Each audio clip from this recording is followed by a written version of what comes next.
Season change হলেই এক রাত জেগে হিরোইক পৌঁছে যাওয়ার দিনগুলো আজও খুব মনে পড়ে। সময়টা যেন কত দ্রুত বদলে গেল। এক সময় নতুন সিজন শুরু মানেই ছিল পুরো রাত জেগে র্যাঙ্ক পুশ। চোখে ঘুম থাকত না, শুধু একটা লক্ষ্য, এক রাতেই হিরোইক। আজ এতদিন পর আমি সিলভারে নেমে এসেছি। গত সপ্তাহে এক ছোট ভাইয়ের অনেক জোড়াজুড়িতে শুধু একটা কাস্টম ম্যাচ খেলার জন্য গেমে ঢুকেছিলাম। ম্যাচে 2-7 ব্যবধানে হেরে গেলাম। ও তখন হেসে বলল, ভাই শুনছি আপনি নাকি অনেক আগের প্লেয়ার, তারপরও আমার সামনে দাঁড়াতেই পারছেন না। আগে কি সত্যি এত ভালো খেলতেন? কথাটা শুনে কেন জানি বুকের ভেতরটা হঠাৎ কেমন করে উঠল।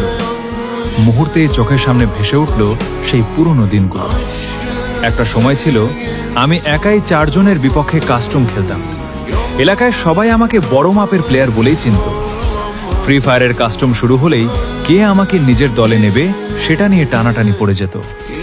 অনেক ছোট ভাই আমাকে দেখে খেলতে শিখত, আমার গেম প্লে দেখেই অনুপ্রাণিত হতো। তাদের কাছে আমি শুধু একজন প্লেয়ার ছিলাম না, একরকম আইডল ছিলাম। কিন্তু সময় কখনো এক জায়গায় থাকে না। পড়াশোনা, কাজ, জীবনের ব্যস্ততা সবকিছুর ভিড়ে গেমটা ধীরে ধীরে দূরে সরে গেল। স্কিল কমেছে, রিফ্লেক্স আগের মতো নেই, আর নতুন প্রজন্ম প্রতিদিন আরো ভালো খেলছে। আজ সেই গতকালকের প্লেয়ারই আমাকে চ্যালেঞ্জ দেয়। কেউ আবার হাসতে হাসতে বলে, ভাই 0 থেকে 7 দিয়ে দেব।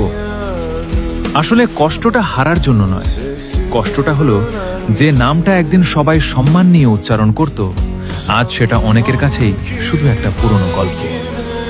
তবুও কোনো আফসোস নেই, কারণ র্যাঙ্ক, কেডি বা জয় পরাজয় একদিন শেষ হয়ে যায়।